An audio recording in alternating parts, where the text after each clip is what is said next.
Hip back in as they will hit the DECK. Gets the res back off as well.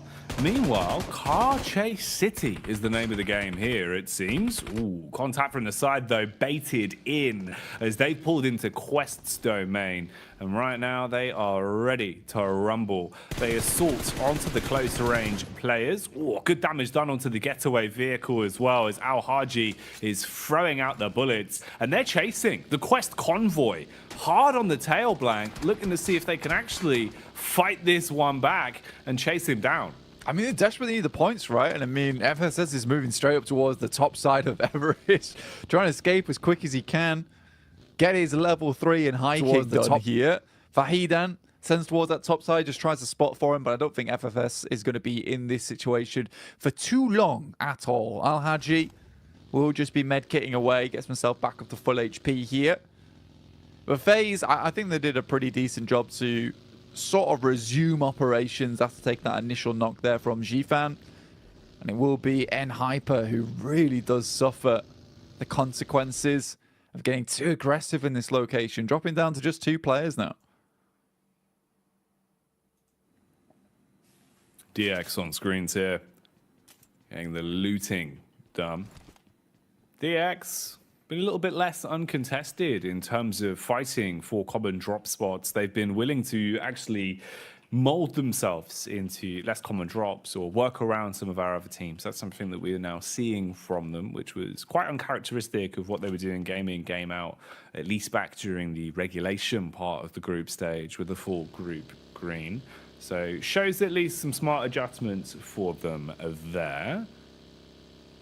FS did at least get away. He's been able to run down and avoid Quest's onslaught. Yeah. But what have you really got left, man? The entire team off the back of that was basically split in half, right? Like, sure, they're still alive, but you're down to just 2 with low HP and not really much to work with in terms of the early loot either. You haven't had a chance to kind of pick anything clean. So rough start for them, to say the least. Yeah, I don't even think FS even knows where he's going at this point in time. Sends up towards Zaki, of all places. Enigma Galaxy make their way in towards Rozhok. I think this is a bit of a lion's den that you don't really want to get into too early on. Easy gets taken down by FaZe, who pick themselves up yet another point on the match here. Quest tries to come in for a little bit of retribution. Al Haji spots out, but Onzen's very ready for the same peak again. Doesn't try to go for anything fancy here, and Quest realizes it's probably just a good idea to bail out this one. Gladiators up towards the northern edge of Georgia Pod, still looting. They've got a lot of time ahead of them to make this one happen. A lot of teams did shift themselves over towards the eastern side of the map, so a lot of this western edge is quite free, and with a lot of the infighting that has happened between FaZe and Hyper as well as Quest, a lot of these teams haven't made their initial rotates yet. Zerich spots onto Ralph from Enigma Galaxy. You got Freak on the side here, but Zerich is very quick with it, in and out of cover like a shot here. Trying to hard commit and does pick it up, landing the follow-up shot. Ooh, quick pre-fire as well. So Zerich was paranoid about the peak there, coming around the corner a little bit quicker than he had anticipated for.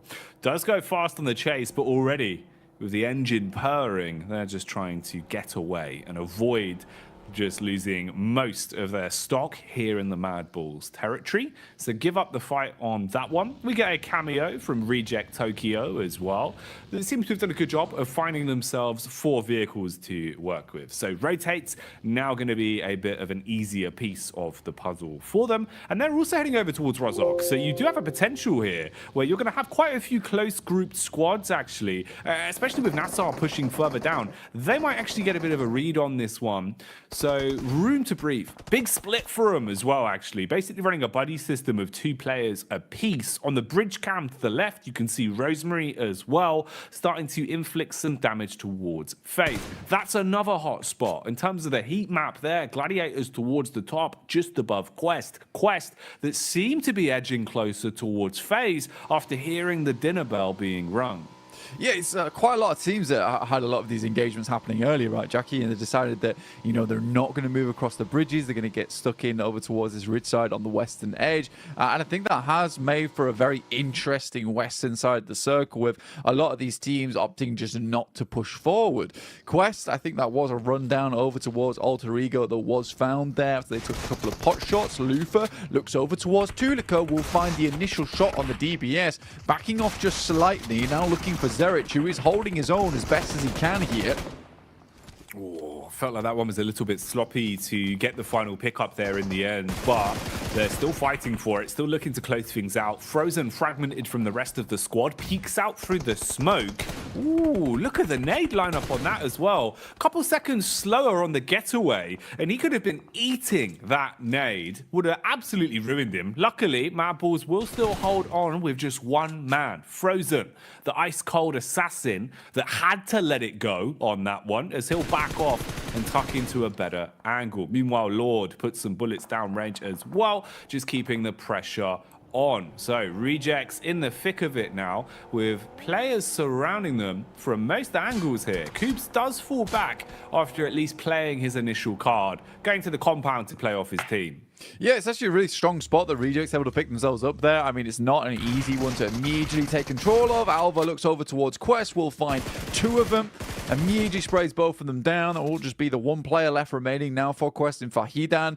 Our Alter Ego desperately needed those points as well, up to 4 now total. And I think for them, you know, currently in 9th place, 36 points. That takes them to 40. So they're not in the worst spot in the world, but it's not great either. Let's put it that way. I think for Nigma Galaxy, on the other hand, still need to get some more points on today, realistically. N-Hyper currently at 10 points total, 0 points on the game. You know, there's a couple of these teams from Group Red that really do need to get a move on at this point in time, but this is one of the more infighty lobbies we've seen throughout the entirety of the survival stage. Yesterday was just quite dominant, a lot of smart maneuvers going around. This is very scrappy, I would say, in terms of the fighting that's been going on.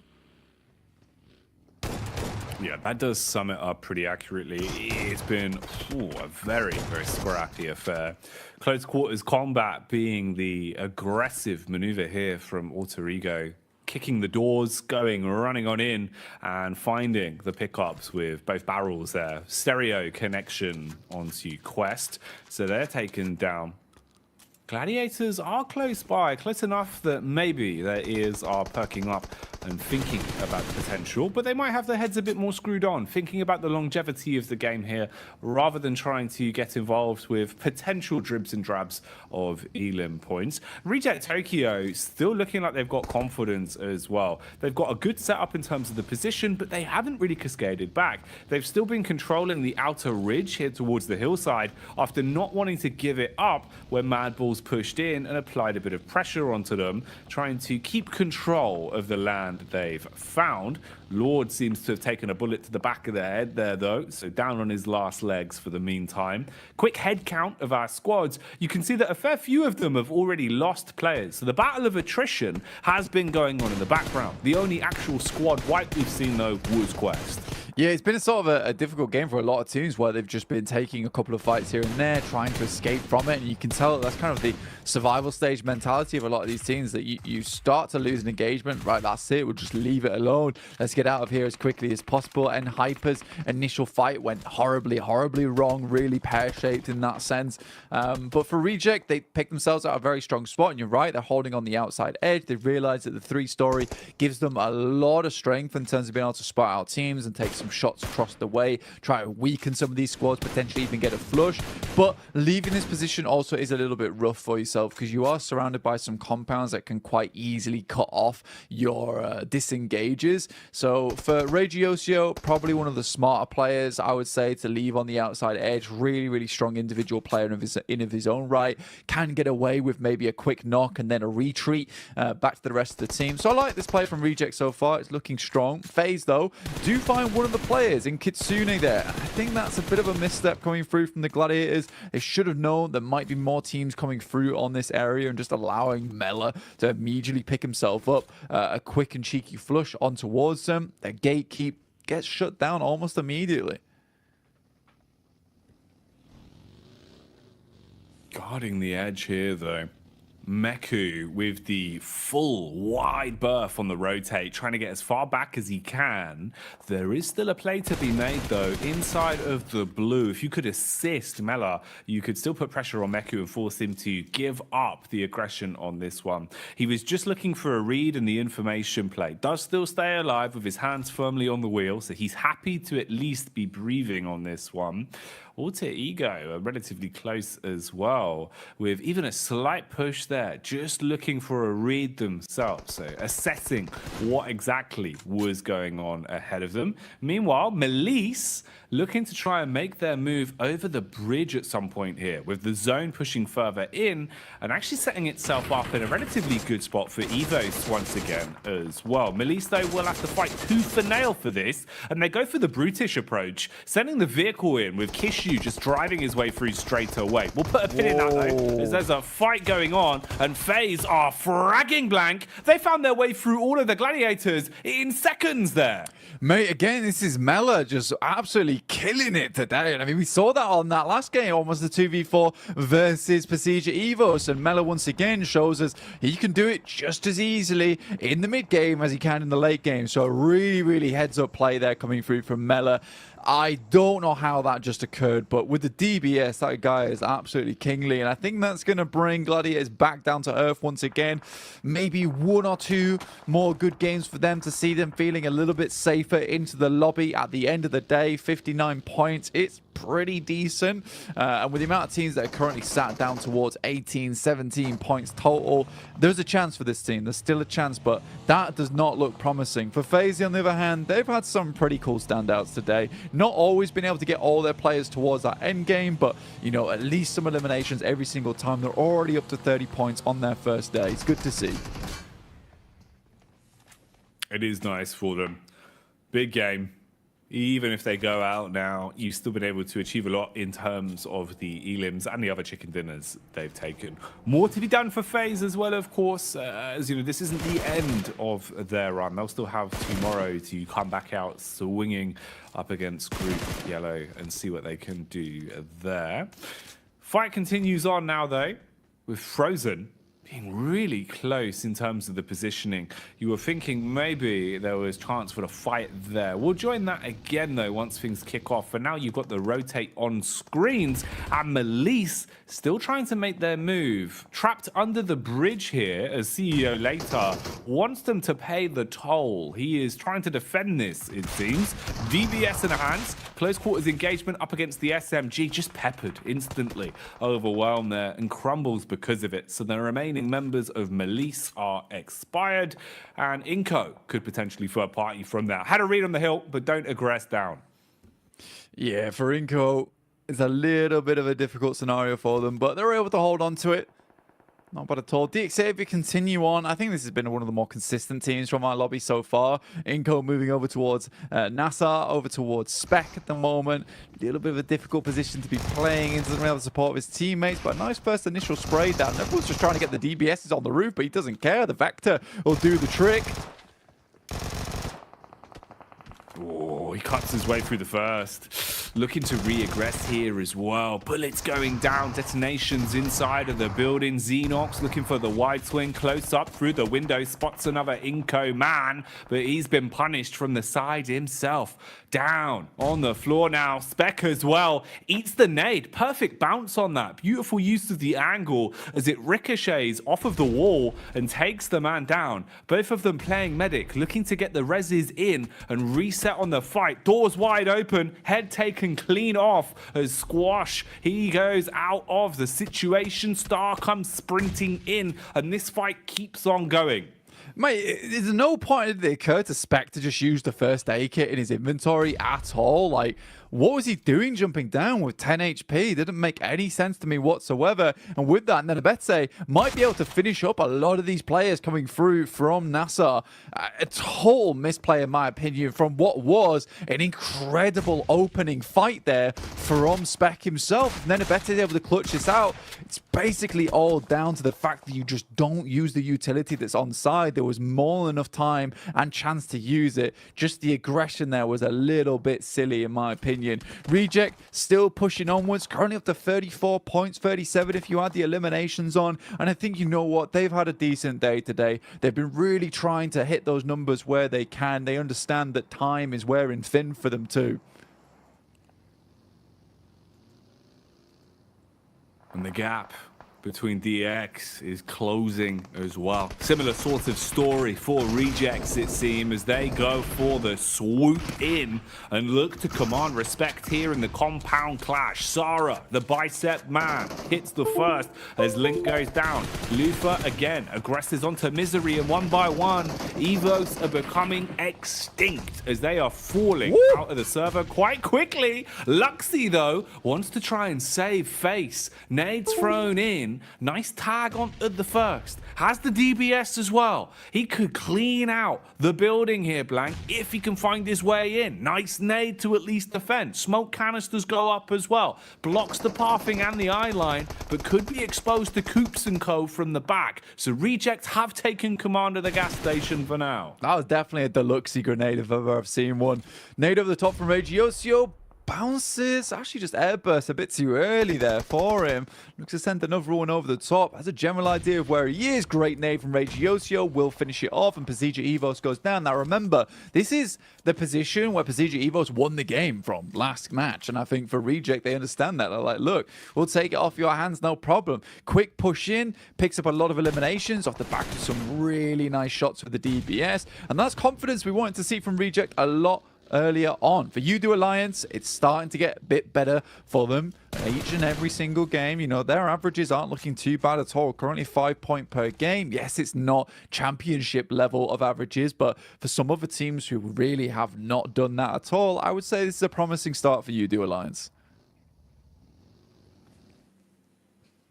They've not been looking too bad in some of the fights they've been able to find themselves in today. We've seen some smart decision-making, even at least keeping games going when they're low in terms of stock, low in terms of manpower. So Udo Alliance, pretty good job of at least being a thorn in the side of some other teams. What can they get done here, though? In potentially a position where, you know, there is a chance you could chalk this one up as a W, as a chicken dinner, if you play your cards correctly. Frozen, still just trying to keep his attention drawn in the direction of Reject Tokyo. Rejects that are now getting themselves situated inside of the vehicles, driving seats at the ready, and start to set their focus on the new zone. Everyone's going to want to move their way further forward now. Udo Alliance with a good spread of it as well. They'll have nice control to work off of. Meanwhile, MBE, Sec on the snipe with a Mini 14, firing off the warning shots, makes his presence known, but no actual connection. And he has given an inkling across the Udo as well of his position now. Yeah, Cluck here off in the distance. Your Udo Alliance currently at those 5 eliminations found so far on this map. Could you go even a little bit further? Talking about before, Sec on that Mini 14, hitting some nice shots. Nedabete in the meantime takes his chances on the rotate while everyone is a little bit distracted.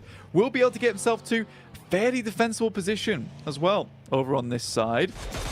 MBE Sports off in the distance, very, very close to him. Udo Alliance is trying to take him down, but it is Olio to spot that one out. Once again, we see Udo Alliance in this situation where they potentially can take the chicken dinner on this game. They came second on that last match. So far, some very nice little averages on our angle. Reject will send in over towards Coops, last player remaining. Good initial grenade, but just overwhelming force here from Reject.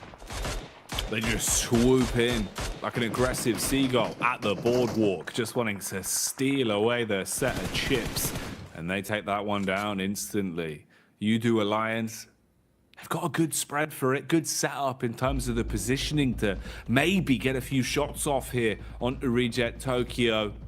And they're the ones that want a gun for the longevity on this. Both squads with 4 players alive. For Mapples, it is just Frozen. And keep in mind, Frozen's team, they were picked off by Rejects quite some time ago. He was hoping to get revenge, but he'll find nothing for his troubles as you do connect onto him and they dispatch the ball. Seeing red now as we fall to our final 3 squads. Hey, look at the damage being inflicted here as well, Blank. Softening them up now. Confidence is there. This this could be where they start to rev their engines for the dive. Yeah, looking to move in towards it. And I like this spread coming through from Udo Alliance. So aggressive.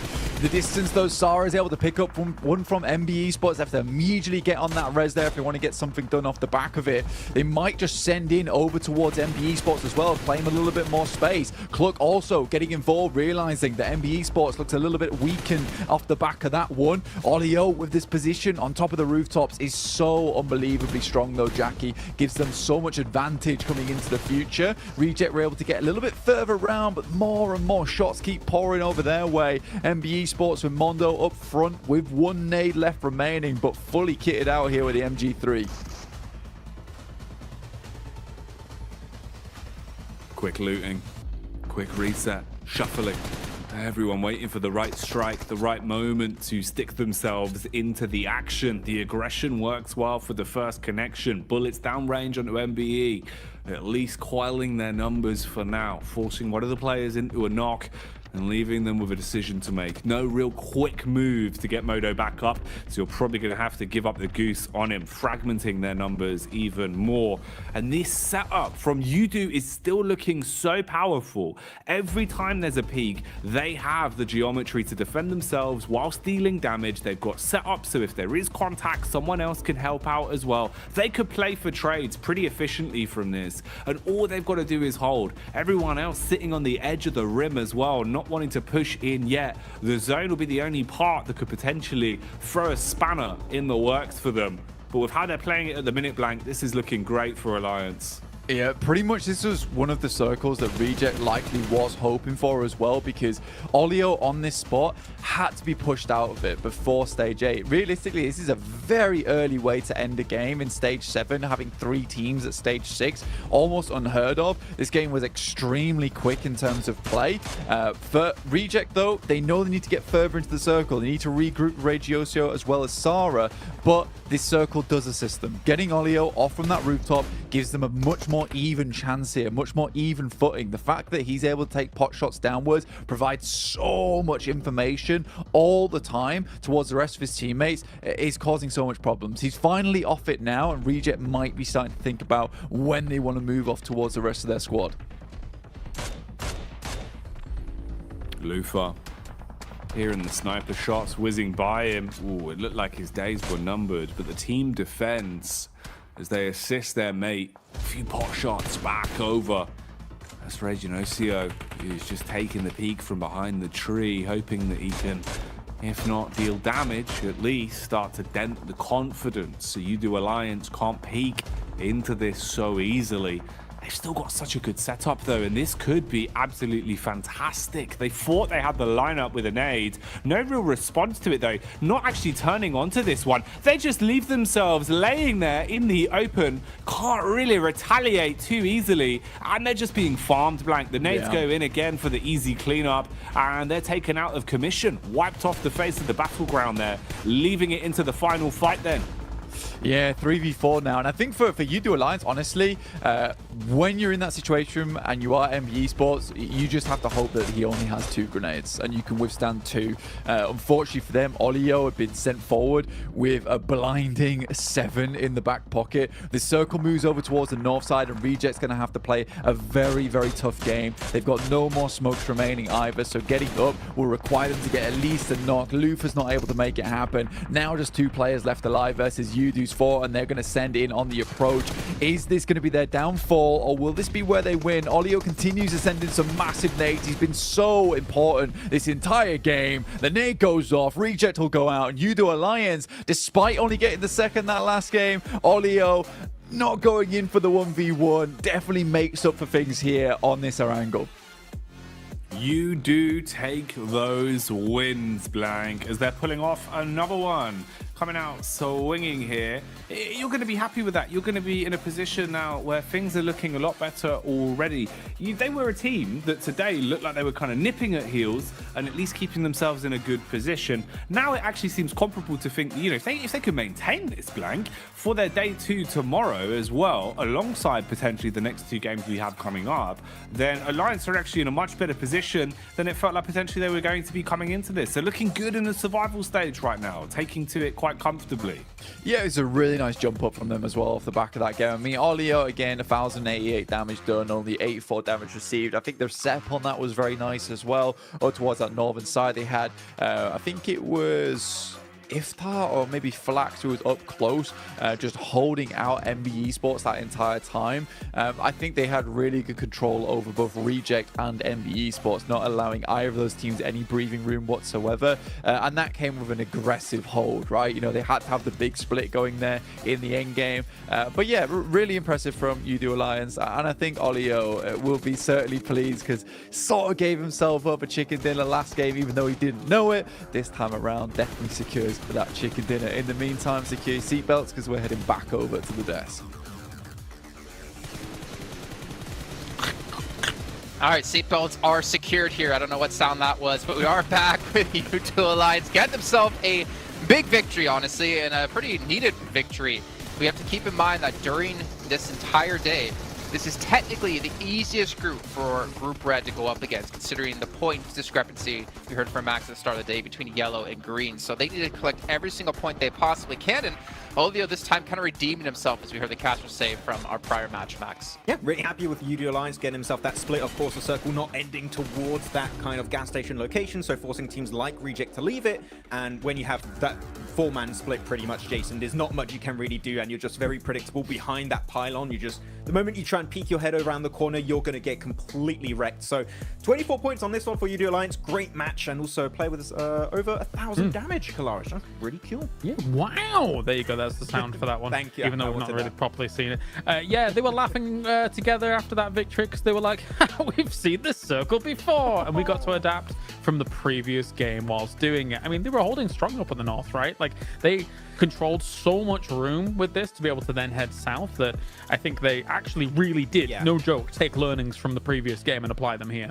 I mean, they dropped Northern Stolber, right? No one is going to be on this game, in this lobby, stopping that kind of rotation. No one is in between their drop location and the spot where their game ends, so it's not going to be happening in 1,000 years. And yeah, Leo, sure, he was able to confirm that game earlier on match number 3, but here he's able to just survive with his team and get things done. So happy about that one, though. If I want to take the conversation another way, Kalaris, is Reject knew how strong this time around the Procedure Evo's gas station actually was. Like, how about we crash it just like 5 minutes earlier in this match and maybe win the game? Yeah, good idea.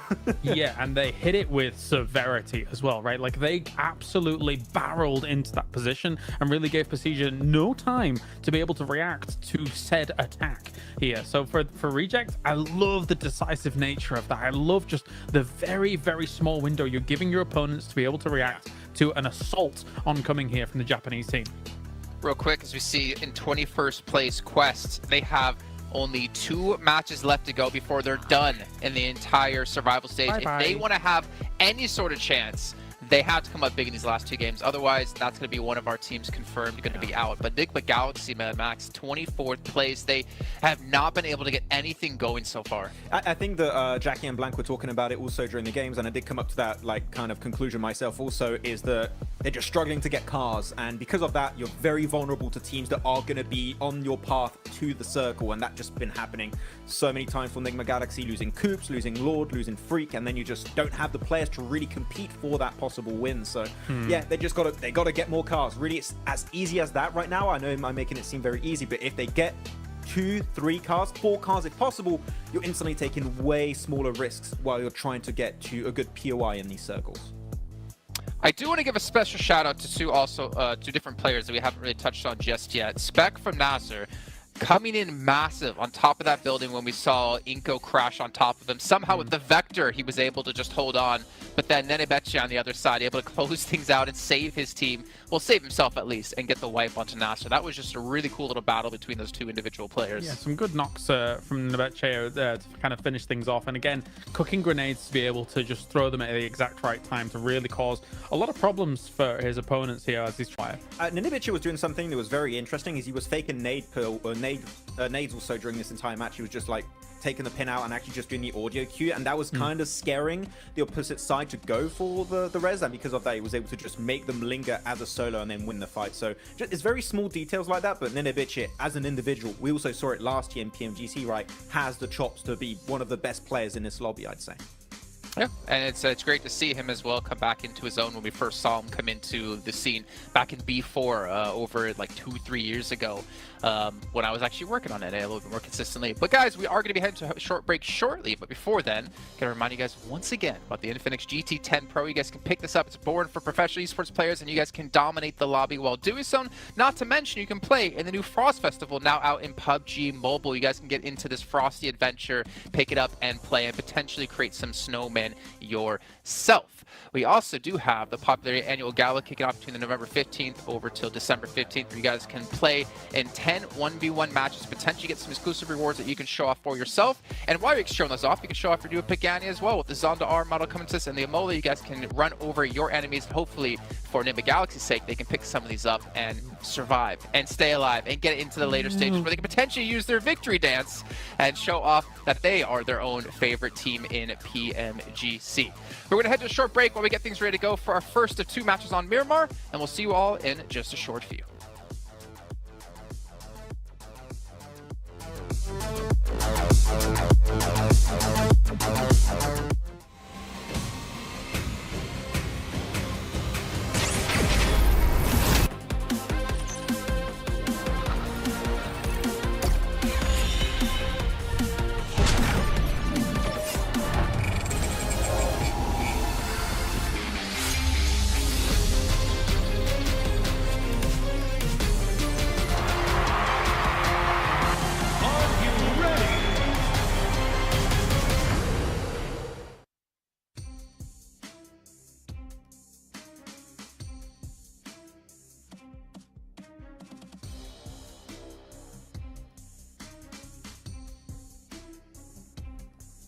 And we are moving into Miramar. 2 of them back to back, to be precise, to finish off the second day of the survival stage. And Blank, it has been a bit of a journey we've already been on, mate. The Eren girls, the initial Sandhawk as well, all of them have had a bit of a different flavour. I wonder what's going to be sort of, you know, the taste left in our mouths after these Miramar games. Yeah, well, I mean, man, I don't know. It might be a sour taste, might be a bitter taste for some of these teams, might be a very sweet and delicious taste for some of these teams towards that top side, feeling very comfortable, feeling very safe. For you do Alliance, that is a really comfortable game on that last one. I think that Max and Clive mentioned it. Look, it was just the same circle from before, and they have a very easy and very nice little crossing down towards that position, and they essentially just played it how they would have wanted to play it that last time around. So really, really well done to both of them, and I think for, honestly, Reject, they'll be happy with a 3rd place on that one, a 2nd place on that one, get some good points on the board overall, which they desperately needed, right? And I think that consistently today, Reject's been doing pretty well,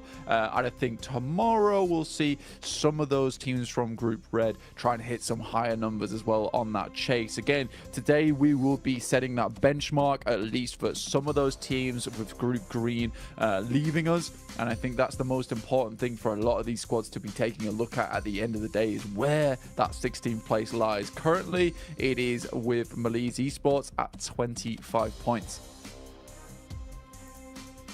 Okay then, what are things going to be looking like in terms of the points after this first Miramar? What drastic changes are we going to be seeing?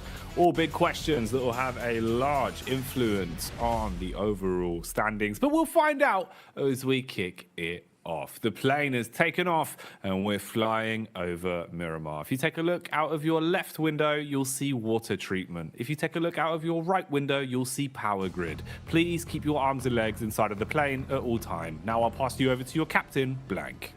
It is me, and also disregard that last comment about keeping your legs and arms in there playing at all times. At some point, we are going to be tossing you out because you're going to have to get into this match, gain yourself a couple of these points at the moment, because this is not a safe run from us. It's going to be quick, dirty, and it's going to be fierce going into this Miramar. This is our first of 2 before Group Green will end their run here in the survival stage and see just how many points that they have been able to put up and get in. Currently, Quest is one of the teams very much in danger at this point in time. Currently played 10 matches with a measly 17 points, currently in 21st place. It is going to take a gargantuan effort from them in these last 2 matches, and quite honestly, I just don't think it's possible, and this might be one of our first teams to be confirmed gone over in that bottom 8 of the lobby for the survival stage. They will not be making it through to last chance unless something absolutely insane can happen here on these last 2 Miramars, which I just don't think is going to happen.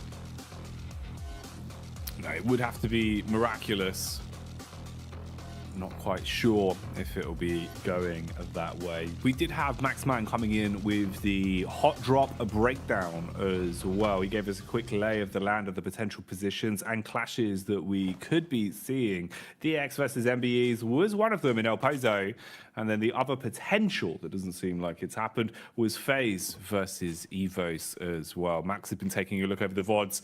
So he had basically came to the description blank that we might be seeing those as the common drop spots. At least this time, it seems like some of the teams have got their heads screwed on and haven't wanted to run the risk of a hot drop this late into the day of competition, especially with some of them actually having a good day of it as well. Like for Evos, right? Running the risk of that, not going to be ideal. Not the best playing path for it either as well. So that's why we've avoided that one. But honestly, probably for the best, mate. These hot drops are getting a little bit too warm, blank. It's like being in a sauna, but you don't really want to be in there. You thought it was an ice room. Yeah, it's currently 1 a.m. The janitor locked the door. You're stuck in there. They've turned off the lights. It's a horrible experience overall. You're sweating. You're not sure what's going to happen. You're just going to have to wait it out and move out of the old sauna in the morning looking a little bit mummified. But in the meantime, we'll keep you guys nice and cozy at least. And we'll be there with the keys in the morning around about 7 a.m. because I don't wake up too early. But looking at this plane, obviously it wasn't too great for either of those hot drops on this side of things. Difficult to get down towards Chumacera anyway, so a lot of teams had to go for something just a little bit different on the cards here. We do have MBE Sports up towards El Pozo. In the meantime, Gladiators playing towards their preferred drop spot in La Cobreria. They have been trying to switch things up just a little bit recently, moving further down towards this south side outside Hacienda del Patron. Certainly have done their homework though.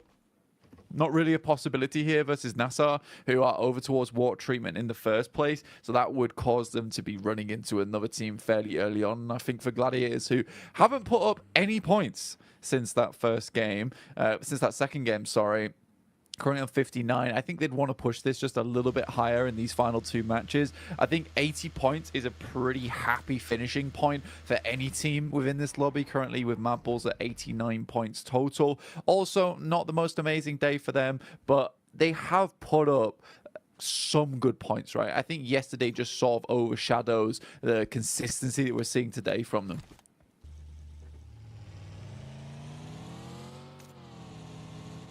It's been an interesting day for it as well, man, because I think it's made it so hard to really, truly assess the situation. I don't even know by the end of today, Blank, if we'll have the best lay of the land of how things are going to look by the end of survival stage, because any sort of the theory we came into it with initially with, you know, kind of the idea of Group Green being the real big group of death that it was, that had so many top teams in it, translating into survival stage, felt like it kind of wasn't an accurate depiction of day one.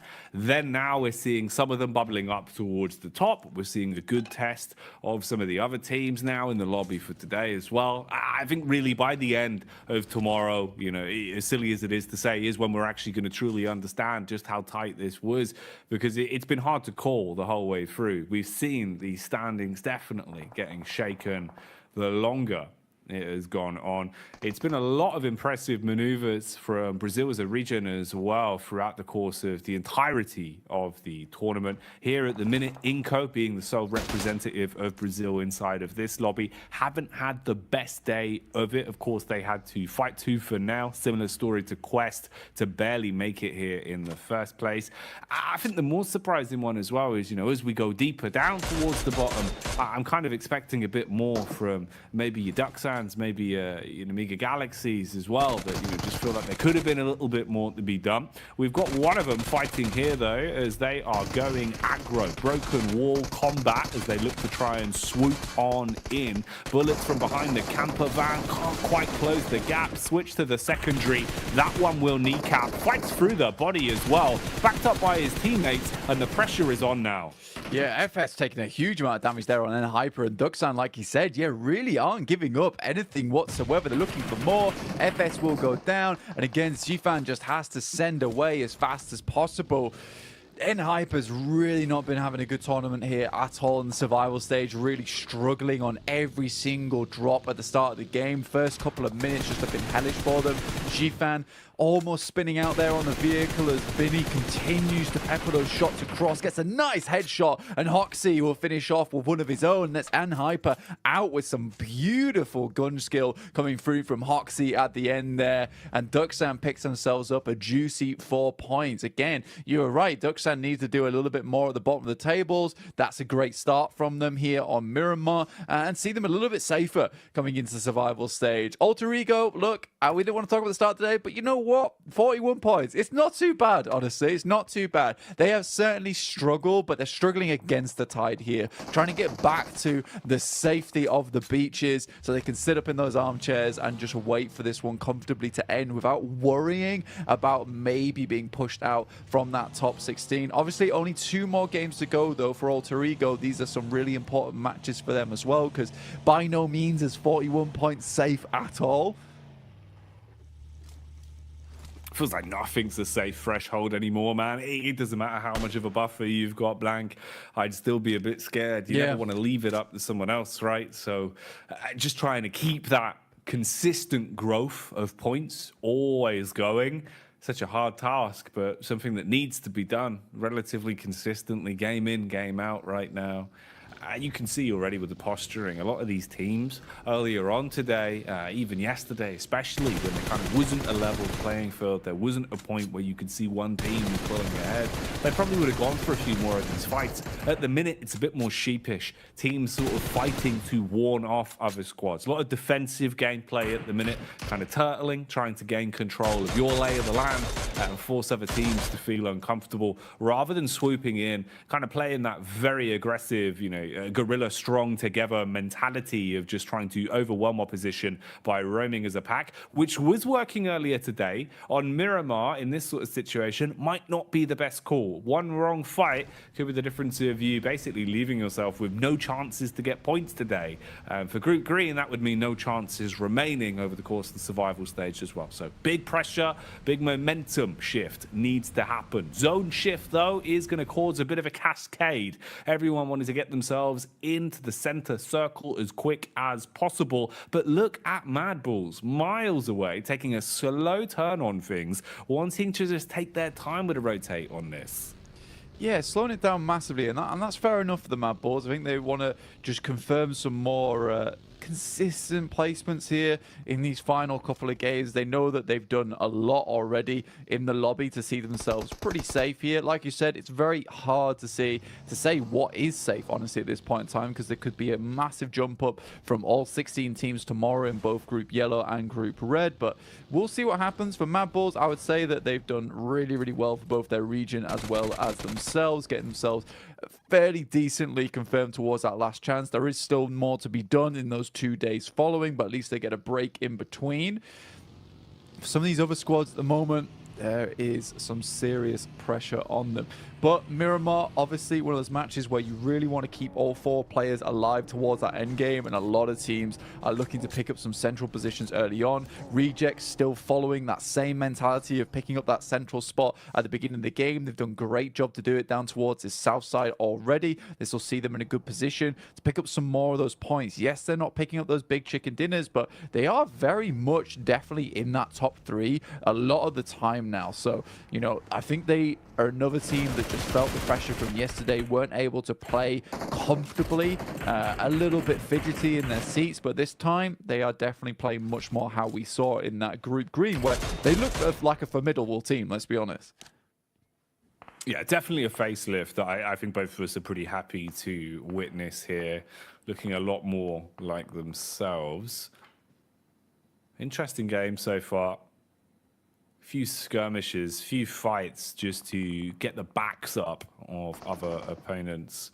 A lot of control of the map here being fought for. Peppered bullets being thrown in the direction of gladiators now, though, as Tixie and co start to scout out fan themselves around and look for the information on the rotate with the vehicles. Levi is really hoping for a heavy hit on this. He's got the bullets for it. Man's got 200 rounds in the back pocket, so he's willing to just fire off a few warning shots and keep looking for damage.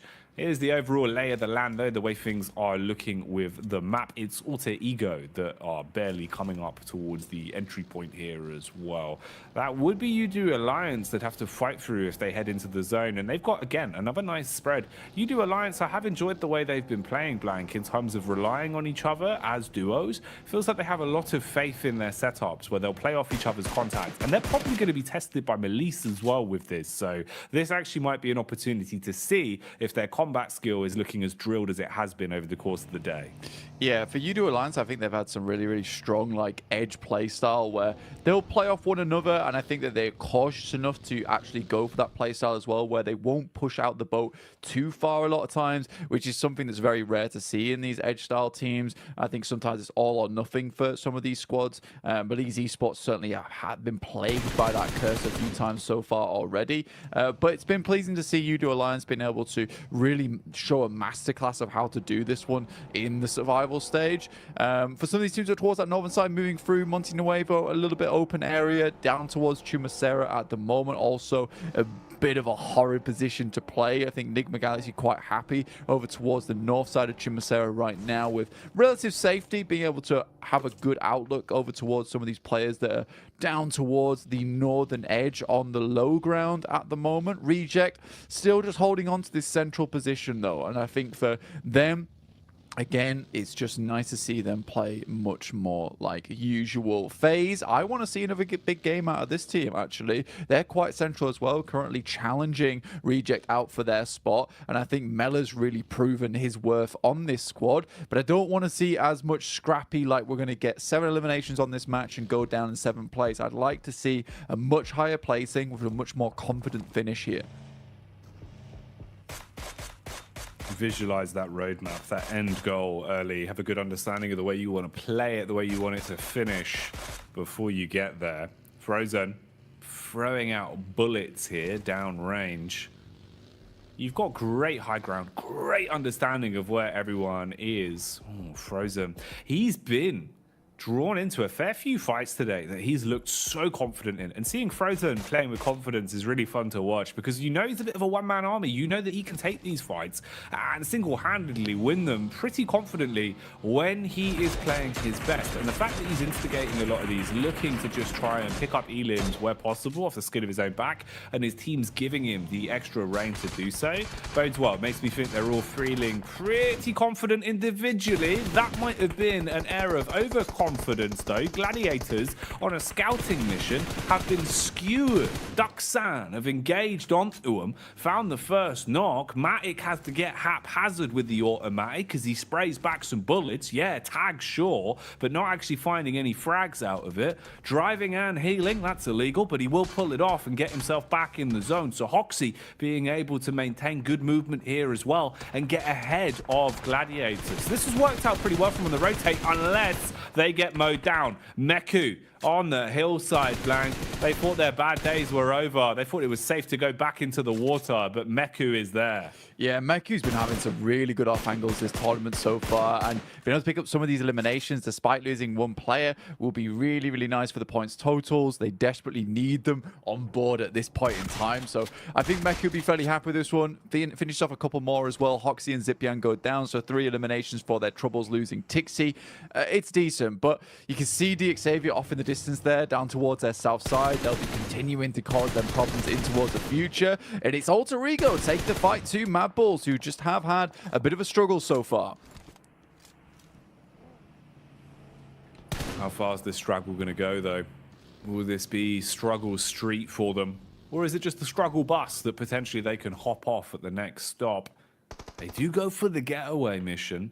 Seems like retreat is better right now. So they try and back away.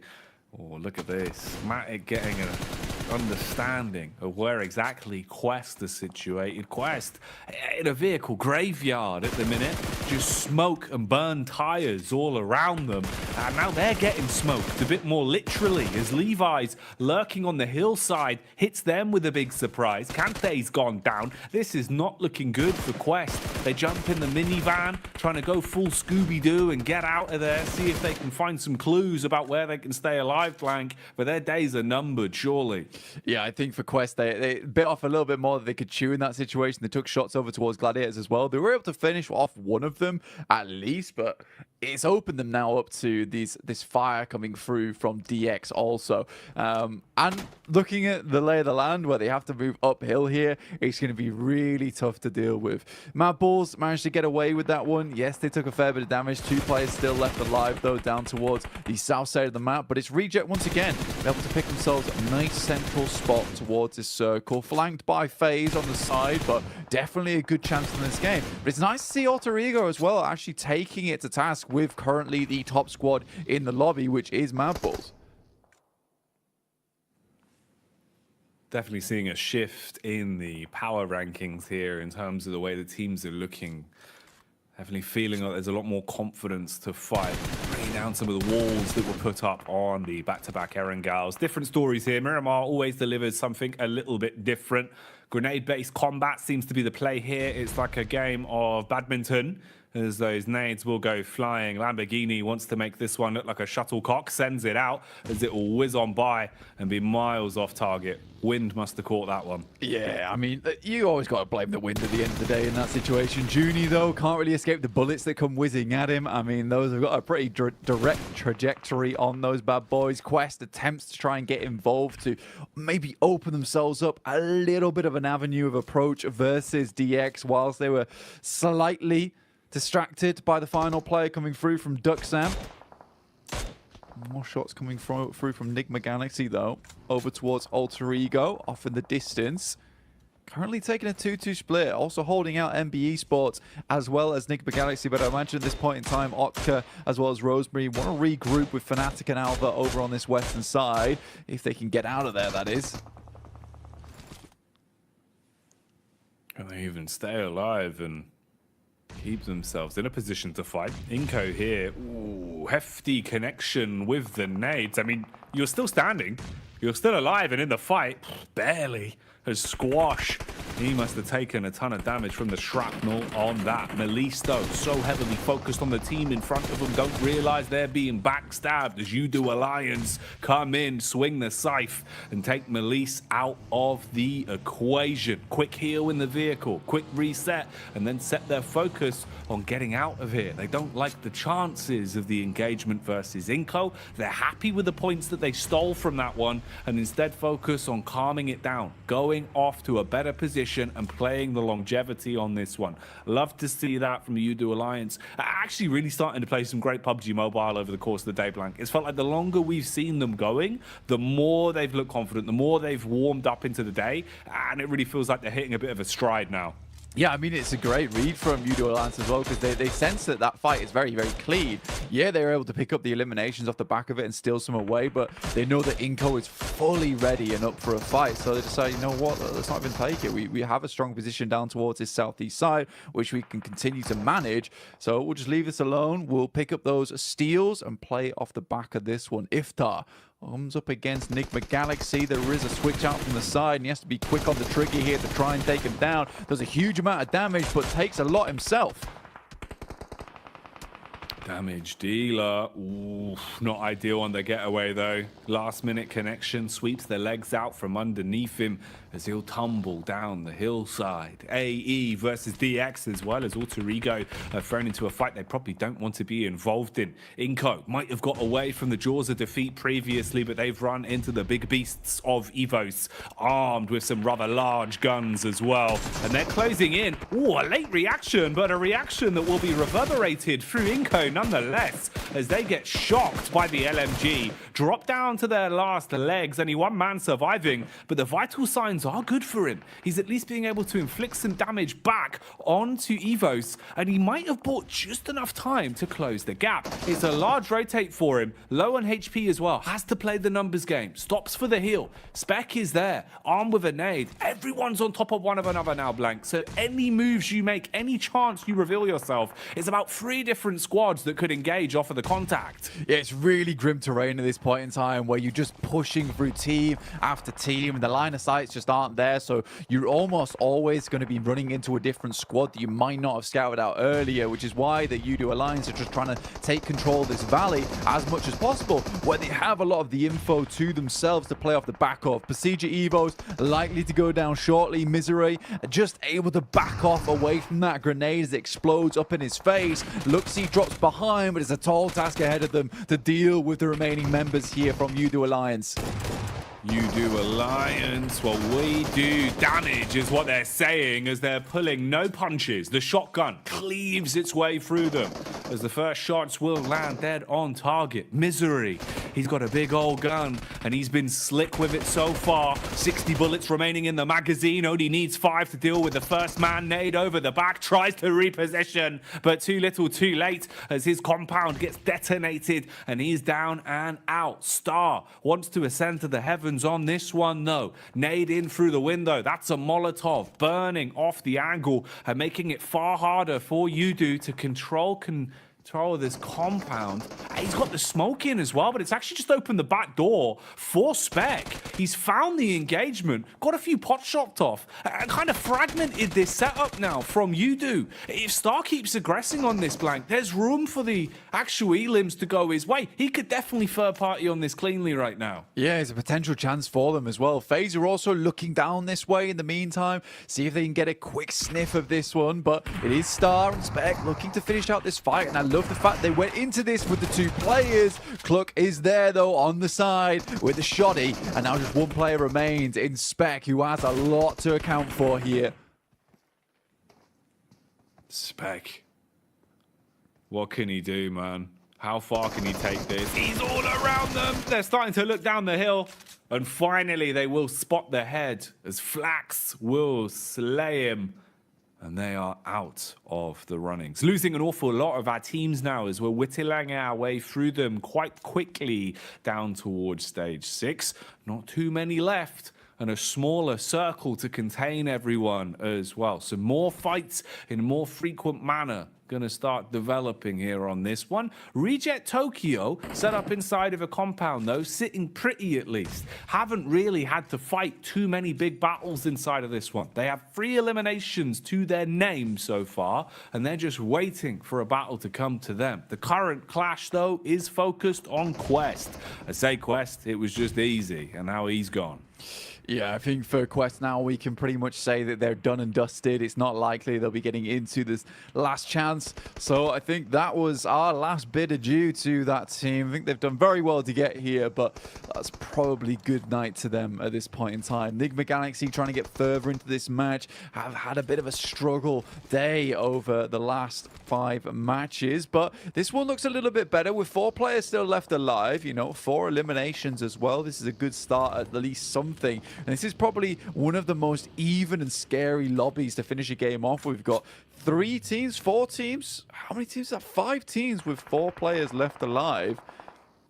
It is going to be all-out warfare as we move into stage 7. This is going to really tighten up, and teams will be forced to fight one another. FaZe has got a really, really big task ahead of them as well, because it's going to be a lot of different teams that they're currently having to manage. Everyone understands how strong this high ground currently is, and FaZe doesn't want to give it up. I think they would have hoped that more teams would have gone down at this point in time. But again, this was a match where they had a nice central position. It's one where I wanted to see more of their players make it to the end game and get a big chunky win off the back of it, but by no means is this an easy test at all. We've brought out the hard papers for this one. Big point score, but an awful lot of risk taking is what's going to be coming up in the next couple moments then. No easy ones, no freebies this late in the survival stage. It only gets harder. There's only more pressure on you. And we'll see how well our teams can deal with that as well, because that's the human element of it. PUBG Mobile here in such a big tournament. the most prestigious of the year with PMGC, you really start to feel the reverberations in every play you make. A single mistake is the difference between your legacy in PUBG Mobile. So what have they got for us? Edging further forward. Lufa on the flank towards the backside, closing in on FaZe. You get the Alliance POV here.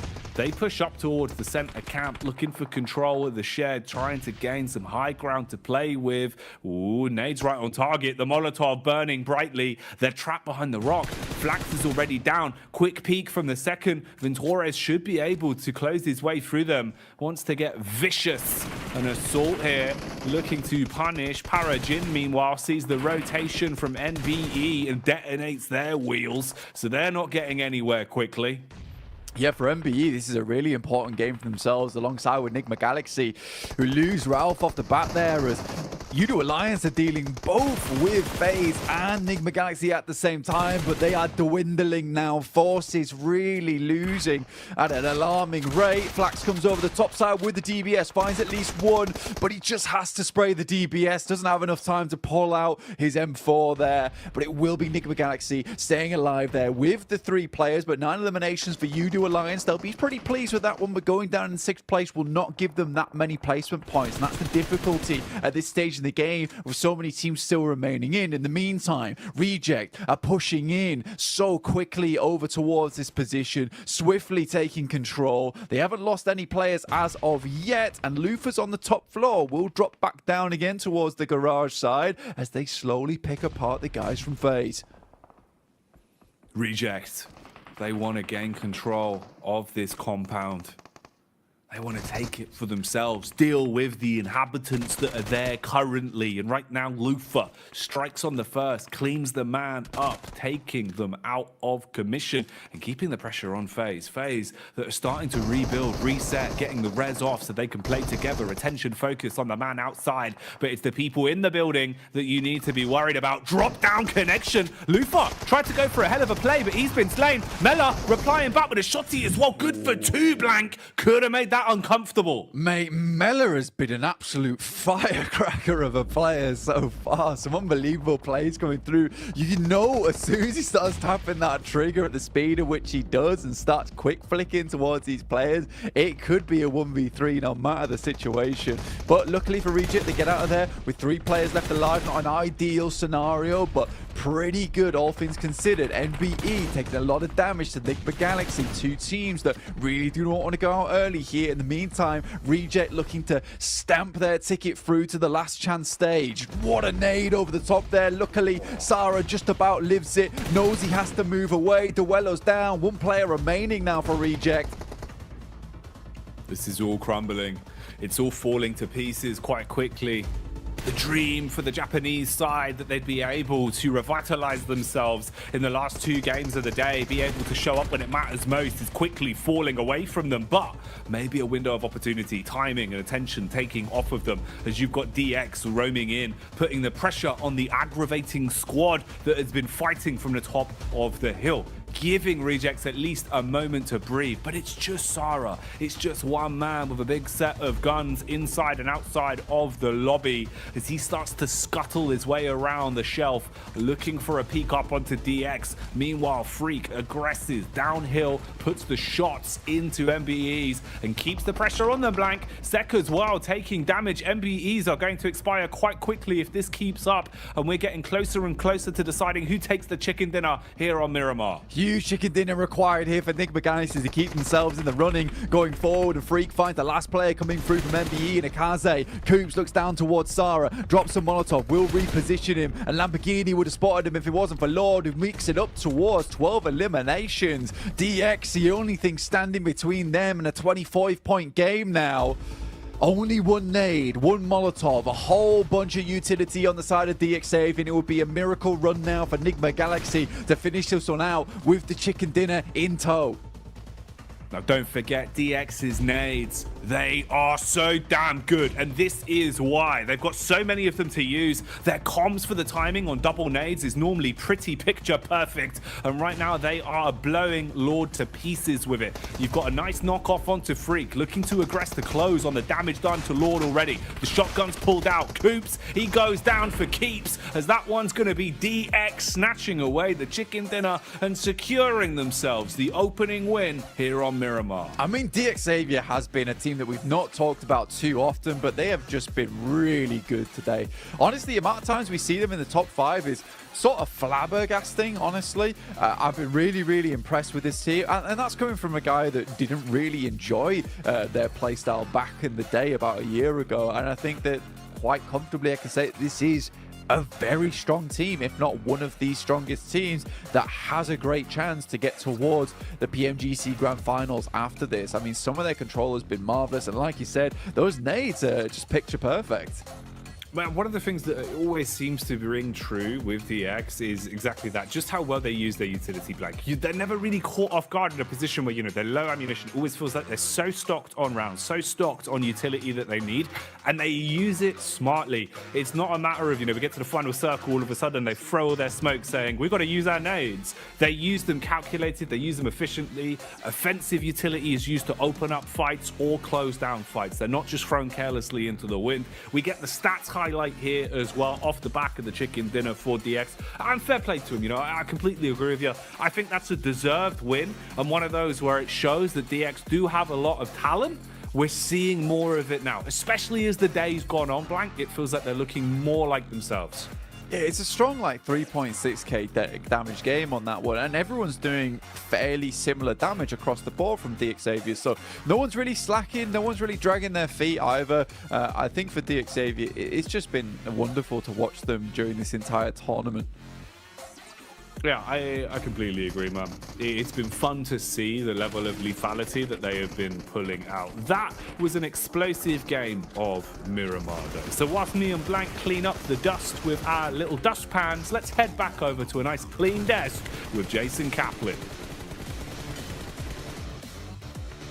Well, you have to get that dustpan from me because I've been using it here on the desk to keep it squeaky clean, as DX Xavier keeping that match squeaky clean themselves, getting themselves even further up in the leaderboards. And obviously we can talk a lot about DX Xavier here, but the fact is they're a team that's already now solidified into the last chance qualifier kickoff in just 2 days of time.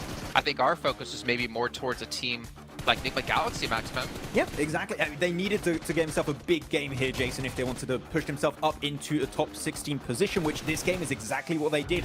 Because, guess what? They did not lose a player in the first 2 minutes of this match, so instantly that's going to increase your odds of being able to get a good game on board. And I think, Kalaris, when you're looking at this game, we have positions like what FaZe were doing, maybe a little bit too split, making himself very vulnerable to Enigma Galaxy to then take what I think was possibly a game-winning position. So Enigma Galaxy saw an opportunity, saw a weakness in their armor, and struck right where they needed to. Yeah, FaZe really was not warm in this game at all. You might have had the circle come your way, you might have had a decent position, but you needed to regroup earlier. You needed to be taking decisions a bit more speedy with that regrouping, and that never occurred. So other teams around it exploited them, like as you said, Enigma Galaxy. But DX Xavier shows in this lobby that you don't always have to be playing center. They could play edge, they can be able to sweep it. I don't think they've been the most flashy team across these 2 days of gameplay, but they've certainly secured themselves a spot in that last chance qualifier. And as Blank says, they have a great shot at getting to the finals.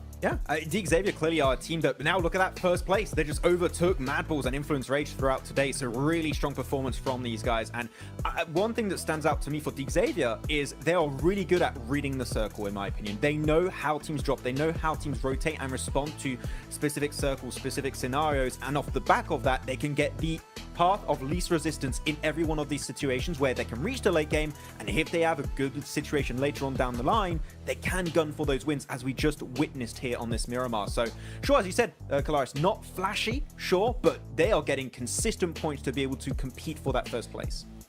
Well, then let me throw this your way, Kalaris. DX Xavier in first place. Are they a first place team? Out of all of this, no, because in Influence Range Influence, is yeah. the first place team. They've played 6 games, and all of the teams around them have played 11, and they're still in 3rd place. So I'm going to stick with the Brazilians for now, Jason. Well, that's the point I'm getting at, is that DXavier, yes, they're currently sitting in 1st place, albeit having 5 more matches than Influence Rage. But the fact is, for me, this isn't a team that's going to be a CCT. This isn't a team right now that's going to win the Global Championship Grand Finals in Turkey. And what the question is, what do they need to do to improve to potentially take home that trophy, or what can they do to take home the trophy? Kind of what I was saying before about them not being the flashiest of teams. Sometimes when you want to be a CCT, you got to be a bit flashy, right? You got to go out and get those 15, 16, 17, 18 limb chicken dinners. And right now, I mean, this has been so far their biggest game when it comes to across these 2 days, but their previous victory, 6 limbs, right? Like, they know how to, as Max said, get to those circles, but they're not, you know, bombastic. They're not just blasting everything out of control. They're just, you know, easing in. Paragen is clearly, for me, the top frag of the team. He's been doing really good for himself, getting strong angles for the team. I just think when you put the entirety of DXavier in a 4v4 against other squads, I would see other squads possibly come out on top more consistently than the DXavier would, right? For example, I think Mad Bulls have really good fragging power in their team. I think Influence Rage, especially, I mean, when they're going to start coming in, I think they're going to be competing for that 1st place. So I think that would be the aspect of the gameplay where they could improve on, which is tough to do in such a small amount of time. But when it comes to macro and the overall rotational game plan, it's hard to beat right now. I would say they have some of the best in the lobby when it comes to reaching these late game situations. Okay, well, obviously we talked, a little bit about the top of the table, but the bottom of the table is something I'm kind of worried about. We've already talked about Quest, who have 1 match left, currently sitting in 22nd place. But Melise, they're in 19th place with 11 matches done. If Melise want to have any sort of chance of holding on into tomorrow, they have to have an explosive final match here, but honestly, I'm not really seeing it. And then I'm even looking further up the leaderboard. The next, Ultra Ego, 10th place, 43 points. I'm not quite confident 43 points is going to be enough to keep you out of the bottom 8. But we'll see and find out as we're going to be heading to the final match here for Group Green. So we're going to send it back to our casters of Jackie and Blink. Oh man, one last game to decide it all for today then, Blank. And we'll know how things are looking before the last day of the survival stage. It's been a great day of it, and I'm hoping that the last Miramar will deliver, because that one was already quite tasty.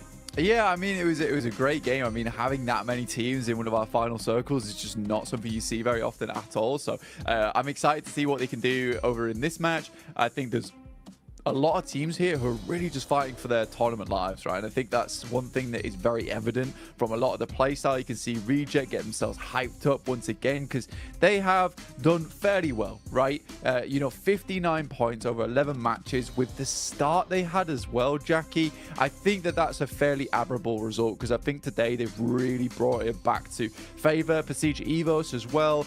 Loving to see the performance coming through from these guys. I worried that they just didn't have the elimination power, but currently they're at 32, just 1 point behind Reject. I think that they're doing well for themselves. And it's just been overall a great day to watch some PUBG Mobile. U2 Alliance, in fact, even really doing very well in terms of the numbers. I think they have a very good grasp on the game, and at least they're planning, right? And I think this feels like a team that's going to go into tomorrow hitting the same kind of numbers, because we did have this big trend of some teams that didn't do so well in their day one in Group Green who suddenly have turned it on for day two after making some quick adjustments on the fly, and some teams who just really gave it their all in day one and have succeeded because of it. I think you have to take those chances sometimes, and U2 Alliance has certainly done that. I think U2 Alliance have done a great job of it, yeah, man. Like, for coming out looking like potentially they were struggling a little bit into the first game, not quite being as lethal. The longer the day's gone on, the better it's looked, and just going from strength to strength, even potential, for the clutch that we've been bringing up a few times, where if maybe there was a little bit more self-confidence into just instantly going for the aggression off the back of the team fight with the other two teams, there could have been a timeline where you get another chicken dinner from that as well. But they weren't worried about the past. They weren't dwelling on the ifs and buts. They played some great games following that, and it's led us to this position where they're in a pretty damn good spot, and the lobby standings are getting shaken up an awful lot. Puts us in a good position. Let's have a look at what we're dealing with then as we go into the last Miramar. killer playing path, to be honest with you, down towards the south side for our final match for Group Green today. I think that this is not going to be one that a lot of teams are very happy about at all. For the Gladiators, who really did have their big step up towards the start of the day, they haven't done too much after that point. Doesn't set themselves up very nicely, and now they're forced to move away from the Cobarilla. Luckily, they're quite used to playing down towards the south side of Los Leones, so should be able to work with this one just a little bit, but this does put so many teams close together in the very early stages of the game, so I'm imagining we are going to see maybe one or two teams take quite the heavy hit early on here, Jackie. Yeah, surely there's got to be some early commotion kicking off here. Just locking everyone in down towards that south side as well, mate. That is cruel. Yeah, this is... Ooh, I don't know, man. This is not the sort of circle you'd be too happy with if you'd whipped your protractor out for that one. Okay, so yeah, I think the point being there, definitely a lot of room for carnage on this one. Quite a different game already in terms of the opening moments, at least, with the way that it's shaping up. The posturing from the teams is going to result in, like you're saying, people being on top of each other quite early. So a lot of room for infighting, a lot of room for teams to lose out in a battle of attrition quite early on this one. Yeah, N-Hyper desperately to get some points on the board as well, because they keep coming into contact with teams early on in the game. A spray down from Star could be bad, but we've got the Rocky Rage Roaders over here who managed to get that party bus as high as I've ever seen it in the air. That's some serious airtime they got on that bad boy. Very cool cinematic moment to start off our game of the day. But yeah, I think the difficulty with this circle is that, you know, because we're locking so many teams down towards Los Leones on this south side, and the circle, the playing path being so far down towards the south as well, teams are concerned with getting into Los Leones early. Just in case this does end up being an urban finish, you want to be one of the first teams to get towards that central arena. You want to be able to hold out those central buildings too, so teams aren't as willing to go far out towards that north side because they know they're going to have to come back down again fairly shortly on the next circle. It's tough. It's going to make it so we have less loot in the pool overall, less grenades, less utility to use, more rotations, honestly just trash looting overall. So I'm scared for a lot of these teams, and teams that desperately need points at the end of the day. This is not the circle or playing path that they wanted to see. No, yeah, definitely definitely not probably on the wish list for a lot of our teams today for the final game, right? This was, I guess if there's the bingo card, this was the one-off you were hoping you wouldn't hit, but it's come up and it's what we're dealing with, so we'll see what we get out of it and what plays are made. Having a look as well for some of our teams down towards the bottom end of things, just thinking about what we've seen from them today. Honestly, I think now with the way that it's kind of shaping up and how it's been established over the course of the day, it does feel a lot more representative of what we've seen. Melise really haven't had the greatest day of it, down in 19th place there, probably sealing the fact that you really haven't accumulated more than enough points that you'd need over the 2 play days for them. Inco as well, always room to get a little bit further up. You'd hope to see the Brazilian side get a bit of a move on. Here they're just taking damage, not what you want if you're a fan of the region, but I'm sure Influence Rage will be doing more than enough to fly the flag once they come back into rotation tomorrow. And honestly, Influence Rage just had such a significant day yesterday, which with the way they were playing, I don't think it's going to stop anytime soon. Fully on board with Kalaris there saying that, you know, that is the first place team, and I don't really think there's anyone else that's going to take away that first place spot away from them, considering, you know, DX Xavier, Mad Bulls, 90 points, 93 points at the end of the day. Last day for them to accumulate points as well, with Influence Rage being, what was it, I think 77 points into their points total overall. They're not far behind of what is 2 days of play occurring in just 1 day for Influence Rage. Nick Galaxy, that was a really, really good result from that last match. And it was a strong performance as well, with a lot of eliminations found for themselves, despite that they're still in 16th place with 28 points. So even with a big game like that, when Enigma Galaxy's still got to toil away at these points totals and get the pickaxe out and start hitting these amazing veins full of elimination points and placement points total, because their job's not done yet. And although that was a strong game for them, it's one of the only strong games we've seen from them today. But again, I think for a lot of teams, they're in real difficulty hours for themselves. And again, all we can do is just watch how this map plays out, how these teams make their maneuvers, what players want to do with this one. Are they going to send this as hard as they can? Or are they going to try go for something a little bit more consistent? Certain teams don't have that luxurious choice. Malise Esports, they've just got to really take it to the max level. They've got to pull out the bandana, tie it around the back of the forehead, and go full Rambo in this game. Giving it to the maximum is kind of the only opportunity you really have. I think playing timid, playing your cards close to your chest this late, when you know how bad it's gone with the overall point score, you've got to take a different approach. You've got to kind of turn up the ante a little bit, get a bit more aggressive, take more risks that potentially you otherwise wouldn't go for, and play for those picks, play for eliminations, because there's room for it. I mean, if you're talking about Influence Rage as well, those 77 points, keep in mind, they only had the one chicken dinner over the course of that entire time, right? The rest of it was all elims. It was all just big games where they were constantly padding stats, constantly finding more and more opportunities to play off the back of the gun skill and build themselves a point score because of that. That's what you need to do. And we've seen prospects like that from a few of our teams today. Gladiators have looked a lot more lethal. They've looked like they're willing to take fights. Mad Bulls have been roaming a lot more. They had some big point scoring games in terms of their elims today, comboed with the free wins that we've seen over the course of the whole affair. But definitely a lot more room for Carnage, I think, at this point. Playing safe is going to win you no fans this late. Sometimes you need that support from the backline as well, honestly, to really rev yourself up into these matches. For Gladiators, I'd agree with you. They look a lot more lethal coming into these matches, and I think the big thing, the big change at least for them, is this much faster gameplay, much faster rotational style, which does lead them to be making a fair few more mistakes, but it also leads to more variance in terms of getting those big matches. Before, they didn't really have a hope in hell of getting more than like 4 eliminations or maybe 1 or 2 placement points, which they realized is just not enough. And I think this year has been a year for them of just trying to perfect this new playstyle of heading center, getting these faster rotations working, and we saw it do fairly decently over in their region in particular. But they admitted themselves that it's a new playstyle for them. It's one that they're not super comfortable with just yet. Next year, likely, it's going to have a much bigger benefit for them. But they know they need to bring that playstyle out here in the final day of their group green in the survival stage to ensure they're able to get as many points as possible. They realize that they don't want to leave this up to chance like they did last year and just get pushed out in those final moments.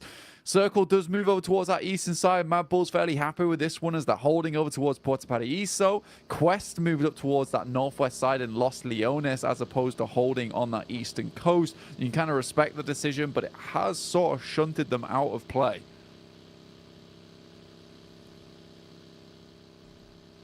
That's been synonymous with their brand over the course of the day as well, which has been unfortunate. It feels that they haven't really had too many opportunities to play the game out to the best of their abilities. Always very unlucky in some of the positioning.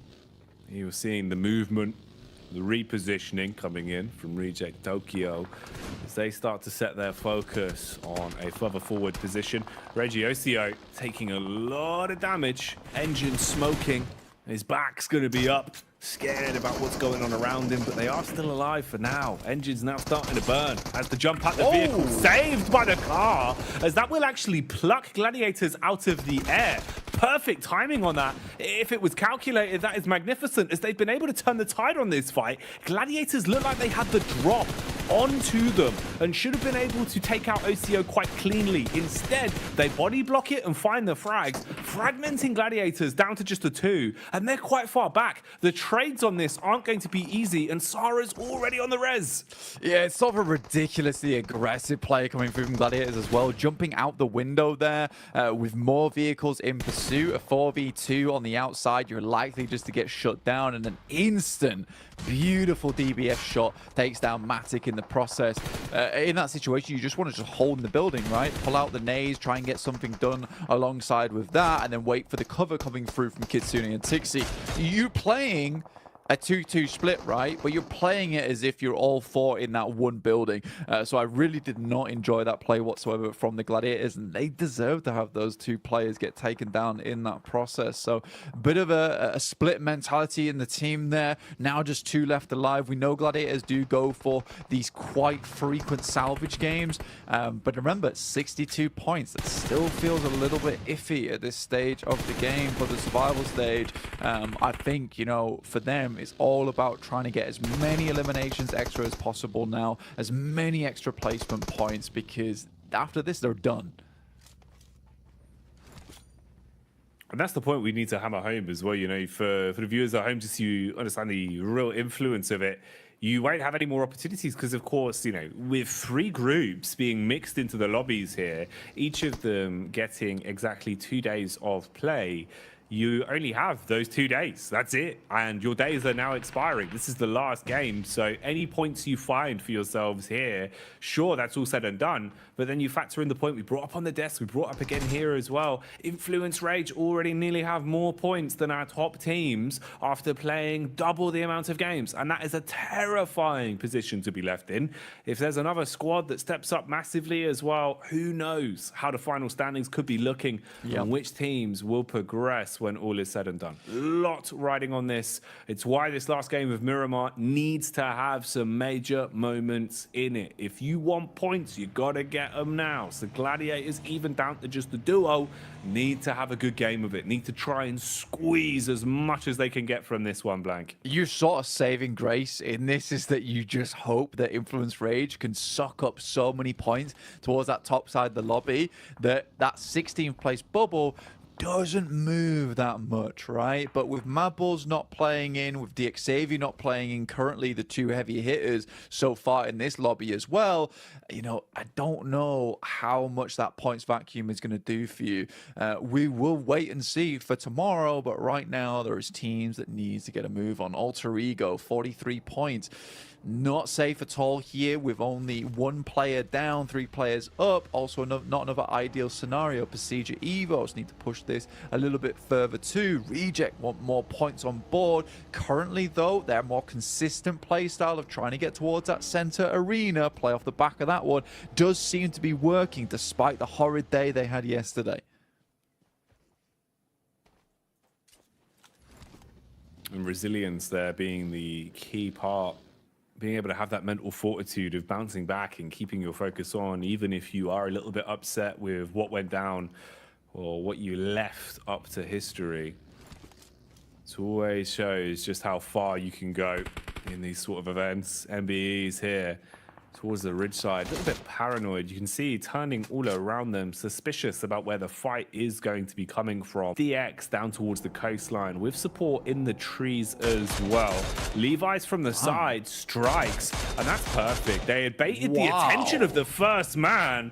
Oh, with all their focus down the ridge on Lamborghini, Levi's just ruins them. 2 back-to-back 6 shots, and he's just chock-a-block full of confidence now. They want to go in blank. Parajin's hot behind the wheel as well, so he's going to be coming in to assist. They're swooping in. This should be a cleanup on them. They outnumber them 2-1. Yeah, I mean, this is just a great play from DX overall, and you can see the quick flick decision in the sense of Levi sees that he's got 2 eliminations. I'm making the call now to push, but I'm going immediately. The rest of the team instantaneously responds, and this is just the communication you can tell going through from DXavier. Very difficult to talk about communication a lot of times, but easy to see in this situation with a quick response coming through from the rest of the team of DXavier, and exactly why we consider them to be one of the best best teams in this survival stage so far. PUBGM luckily hits that first aid kit just after the nade pops. Will bring him back up towards 70%. And although they did get those first 2 initial knocks here, DXavia's not sure whether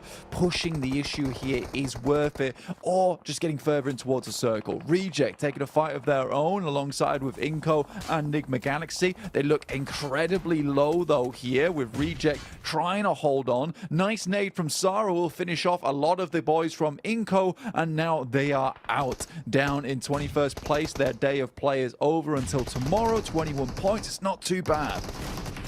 It's not the end of the world.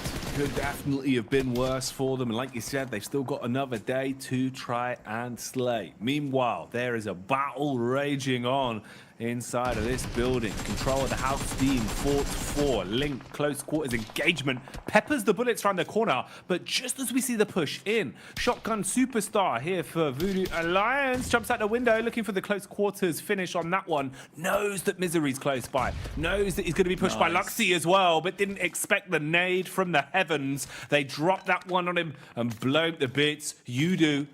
Are able to clean up on that one and stay alive. Reset from the fight. Did lose a little bit to work with, but they'll still be pretty happy with how that's gone. Yeah, it's a nice little play there coming through from Procedure Evos to hold on here, because they're certainly a team that needs to. Currently in 6th place, they want to get those numbers up a bit more. MBE Esports, honestly, for this team, 28 points up to 30 now on their first day of play. It looks fairly decent. Kitsune, last player alive now for Gladiators, well renowned for his survival in these squads, in these lobbies. See how much further he can get into this match, though, because there's a lot of pressure on him. That can change in this situation. Mad Bulls also trying to look for another good game on this one over towards the western side. Have 4 players up and running. 2 eliminations so far too. Everyone's on the move now. You can see the hyenas in the lobby realizing how many weakened players are lurking around and how many points that translates to. Levi's has been sick today. Really good with some of the shots that he's been landing. Here he tries to play with the timing and wait for the push on in, supporting off the back of the contact found from Lamborghini as they hit those shots pretty cleanly and leave us in a position where MVE are being dissected quite fast. Alter Ego, meanwhile, in the picture-in-picture view, as they're also scrapping. So 2 fights going down. Stereo battles occurring here as everyone is looking to lay claim to a compound and get themselves some extra elims to work with. FaZe have handled the situation thrown at them from Alter Ego. And again, Alter Ego suffering today as they are out. With 44 points, it looks very worrisome for this team going forwards. So for Alter Ego, they just got to cross their fingers now and hope to God that no one comes ahead of them tomorrow. PUBGM drops out. It's Fistby from top side, getting a good spray out, but not quite enough as DXavier handles them. And you can tell just the skill level from DXavier off the back of this fight. They get the 2 elims, they move up. They have the wherewithal as well to be like, look, this fight's not worth taking. Let's go grab that high ground in front of them. Whilst we've delayed them a lot here, the blue's going to push them in. They're going to have to move up towards us in this spot, and we can take them out later. So there's plans upon plans upon plans here for DXavier, and it's just nice checkpoint gameplay for them, always having a good idea of what's going to come next and how to set themselves up best for it. So for DXavier, strong control on the south side, pretty much cleared out most of the deadly teams. It's just Enigma Galaxy as well as Reject ahead of them, who are both hurting in a big way. Enigma Galaxy down to 2, as are Reject.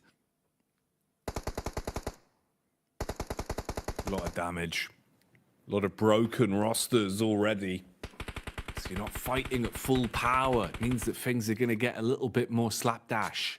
Some of the plays might be a bit more haphazard than we were potentially expecting. DX again, just looking for damage onto FaZe, firing bullets up. They've got nice cover here from the ridge side positions. They're going to be happy with that, playing around it. Now Haji zoomed in, looking for feet from a substantial distance, and fair play. Al Haji, good read and perfect placement with the crosshair. Hits the shots onto Misery, and that is exactly what he's going through. A miserable wait to go out as the zone will consume him, and he knows about Luxy Blank. He's sniffing him out and looking to punish. Mela will at least try and draw the attention his way.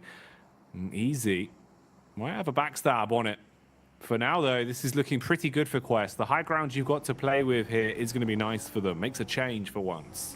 Yeah, for Quest, realistically, it's now or never. They kind of need a chicken dinner on this match and a fair few eliminations off the back of it if they want to try and at least have some kind of chance to get in towards that last chance. I just don't really see it happening. Again, it was very last game for Quest over in the group stage. It could be the very last game for them here in the survival stage as well. But with so many big squads still up and kicking, with DX down towards that south side, Mad Bulls off towards the western edge, there is that scariness to it. A little bit terrifying to pull through here for Quest.